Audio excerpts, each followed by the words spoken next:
You won't believe what just unfolded in the Senate today.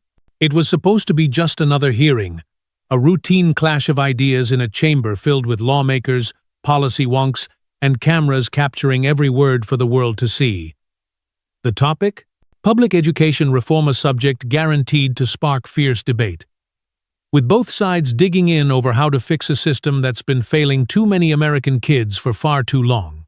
The room buzzed with anticipation as senators took their seats, staffers shuffled papers, and the C-SPAN feed hummed along, broadcasting the proceedings to anyone who cared to tune in.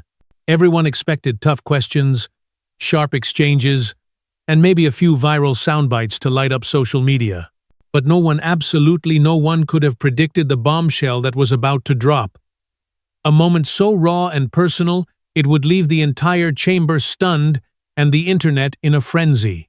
Senator Elizabeth Warren, the Massachusetts firebrand, known for her razor-sharp intellect and no-holds-barred style, stepped up to the microphone with a glint in her eye that signaled she was ready for battle. Her reputation precedes her. A former Harvard professor with a knack for dismantling opponents with surgical precision, Warren has never been one to shy away from a fight. She launched into a blistering critique of the Republican approach to education reform, her voice dripping with conviction as she tore into their proposals, calling them short-sighted, underfunded, and out of touch with the needs of students, teachers, and parents across the country. Her words were like a well-aimed dart, hitting their mark with force and drawing nods from her allies in the room. The atmosphere was charged. The kind of electric tension you feel when a debate is about to hit its peak. Senators leaned forward in their seats, some scribbling notes, others exchanging glances, while the audience both in the chamber and watching from home braced for the next salvo. But then, in a move that caught everyone off guard, Warren pivoted from policy to something far more personal. With a smirk curling at the corner of her mouth and a tone laced with biting sarcasm, she turned her gaze directly to Senator John Kennedy, the Louisiana lawmaker with the slow Southern drawl and folksy charm that makes him seem more like your favorite uncle than a Washington insider. "Frankly," she said, her voice cutting through the room like a knife, "it's hard to take advice on education from a relic of the past. Like you, someone who seems more at home in the last century than in today's world." The words landed like a thunderclap. For a moment, the chamber was so quiet you could hear the faint hum of the air conditioning. A few of Warren's supporters let out nervous chuckles, but most of the room froze, as if the air itself had turned to ice. Senators shifted uncomfortably in their seats. Staffers exchanged wide-eyed looks. Even the stenographer seemed to pause, her fingers hovering over the keys. This wasn't just a policy jab, it was a deeply personal attack. One that didn't just question Kennedy's stance but mocked his very identity. His Southern roots, his unpolished style, the way he carries himself in a city that often prizes polish over substance. In the cutthroat world of politics, where insults are par for the course, this still felt like a step too far, a blow below the belt that left everyone wondering how the target would respond. All eyes turned to John Kennedy, who sat motionless in his chair, his face a mask of calm. The camera zoomed in, capturing every detail, the slight tilt of his head, the steady gaze in his eyes, the absence of any visible anger or distress. It was a moment that seemed to stretch into eternity, the kind of pause that makes your heart pound because you know something big is coming. Would he fire back with fury, ignore the slight, and move on? Or would he lean into that Southern wit he's known for, the kind that disarms opponents with a smile and a quip?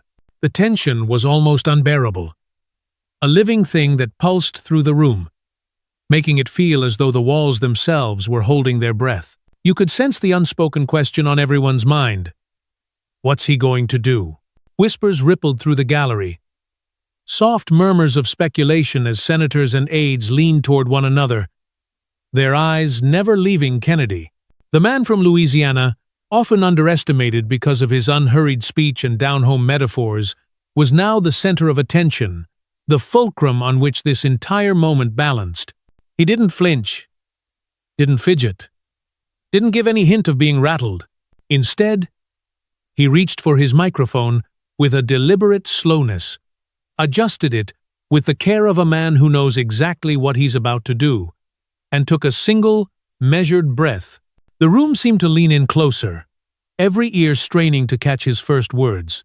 What happened next wasn't just a response, it was a moment that would reverberate far beyond the Senate chamber, a display of poise, intelligence, and unshakable dignity that no one in that room could have seen coming. This was John Kennedy, the man so often dismissed as a simple country lawyer, preparing to turn Elizabeth Warren's cutting insult into an opportunity not just to defend himself, but to speak for every person who's ever been judged for how they talk, where they're from, or how they present themselves to the world. His voice, when it finally came, was steady. Not loud, but carrying a weight that filled the room, commanding attention without demanding it. This wasn't the opening of an angry tirade or a petty counterattack. It was the start of something far greater, a lesson in how to rise above a cheap shot with grace and strength. The Senate, for that brief moment, was no longer just a place for political posturing. It became a stage where character and intellect were put to the ultimate test. And John Kennedy was about to show the world what he was made of. Stay tuned. Because what he said next didn't just silence the room, it set the internet on fire, transforming a moment of personal attack into a cultural touchstone that would be talked about, shared, and celebrated for days to come. To understand the brilliance of what happened in that Senate chamber, you need to know the man behind the microphone. Because John Kennedy is not what most people expect. With his slow Southern drawl, folksy sayings, and unassuming demeanor, he's often mistaken for someone you'd meet swapping stories over coffee on a Louisiana porch, not a heavyweight sparring with Washington's sharpest minds. That's where people get it wrong. Senator John Kennedy is no ordinary politician, and Elizabeth Warren's biting jab calling him a relic of the past gave him the perfect stage to prove it.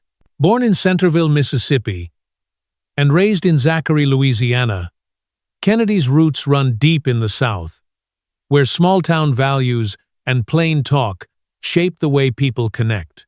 But don't let the accent fool you. His academic credentials could make an Ivy League professor blush. He graduated with honors from Vanderbilt University, one of the South's most prestigious schools, before earning a Juris Doctor from the University of Virginia Law School, where he honed his legal mind among the best. Then, in a move that sets him apart from most of his Senate colleagues, he crossed the Atlantic to study at Oxford University in England, one of the world's most revered institutions. There, he worked under Sir Rupert Cross, a legal scholar whose name carries weight in academic circles across the globe. This isn't the resume of a man stuck in the last century, as Warren implied. It's the kind of pedigree that screams intellectual firepower, earned through years of hard work and discipline. Yet what makes Kennedy truly unique isn't just his degrees, it's how he carries them. He could flaunt his credentials, adopt the polished jargon of Washington elites, or pepper his speech with academic buzzwords to prove his smarts. Instead, he chooses to speak in the language of the people he serves, with a clarity and warmth that resonate far beyond the Beltway. His sayings, like, "If you support defunding the police, you've tested positive for stupid," or "You can't fix stupid, but you can vote it out," have gone viral not because they're flashy, but because they cut through the noise with truth and humor. That's why Warren's attack didn't just miss the mark, it handed Kennedy a golden opportunity to remind everyone that intelligence isn't about how you sound, it's about what you stand for. And when he finally responded, it wasn't just a comeback, it was a surgical dismantling of her insult, delivered with a composure that left the room in awe. As the Senate chamber hung in the silence following Warren's cutting remark, every eye was on Kennedy. The cameras zoomed in, the tension so thick you could feel it through the screen. Would he take the bait and fire back with anger? Would he let the insult slide, risking looking weak? Or would he do something else entirely? Kennedy leaned forward, adjusted his microphone with that deliberate calm that had already become his trademark in the moment. and spoke in a voice that was steady, unhurried, and laced with the kind of quiet confidence that commands a room. "Ma'am," he began, his southern accent rolling out like a warm breeze. "I may talk like I'm from the country, but I didn't go to Oxford just to